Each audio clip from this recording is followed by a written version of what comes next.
O principal avanço para a colonização portuguesa foi a repressão cultural e religiosa dos índios. Estes foram forçados a seguir padrões culturais europeus por meio da catequização. Esse processo teve como função apropriar os índios à sociedade colonial e também a submissão ao trabalho. Este processo era composto por dois lados: os missionários, ou seja, padres que possuíam o objetivo de fazer com que os índios abandonassem suas culturas, e de outro lado havia os indígenas, que eram considerados como paganistas e necessitavam da fé cristã. Aqueles que resistiam eram executados. Com isso, muitos grupos indígenas resistiram a estas missões. Os costumes tradicionais, como a bebida caium, a pintura corporal, a plumária, o fumo, a troca de nome, a pagelância e a guerra intertribal, foram considerados pelos missionários como vícios que deveriam ser substituídos pelos costumes portugueses. Isso levou ao abandono de muitos rituais. Os colonos eram ainda mais contrários aos costumes indígenas que os padres. Alguns ainda consideravam os índios como animais. Com o tempo, os padrões culturais indígenas iam sendo combatidos e transformados. As aldeias foram agrupadas e a prática da missa tornou-se uma rotina. É importante lembrar que os missionários tinham como foco as crianças, já que não possuíam o total conhecimento de sua própria cultura.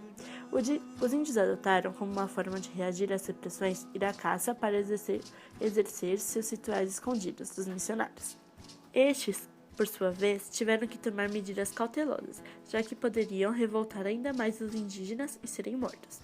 Para facilitar a catequização, os missionários decidiram tomar a língua tupi como padrão, o que proporcionou a perda de muitos traços culturais indígenas. Essa língua, ao passar do tempo, tornou-se a mais falada da região. Um aspecto cultural indígena que foi muito combatido pelos missionários eram as superstições, e, portanto, um dos maiores objetivos das missas jesuítas era eliminar essa prática, principalmente aquelas que se opunham à religião cristã. No período da chegada dos portugueses, os índios consideravam os colonizadores como heróis, que iam implantar os seus conhecimentos. Os religiosos eram vistos como novos pajés que iam espantar os males da tribo. Os jesuítas adotaram um método de discriminação e isolamento para aqueles que ocupavam uma posição mais alta da tribo, os pajés. A imposição da religião católica nas tribos indígenas existe até hoje. Porém, organizações foram criadas para valorizar aspectos culturais dos índios. Uma dessas organizações é o Conselho Indigenista Missionário, também conhecido como CIMI. Mas, apesar de toda a luta indígena, ainda há instituições evangélicas que ainda tentam catequizar e impor a cultura ocidental à força.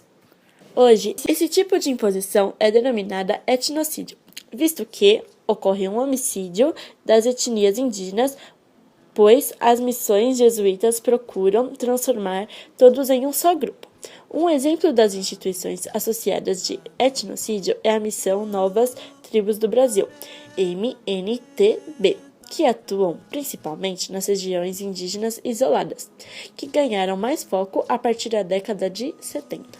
Outros órgãos indigenistas, como o SPI e a FUNAI, também foram acusados de etnocídio, por tentarem reproduzir os padrões da escola tradicional brasileira nas tribos indígenas.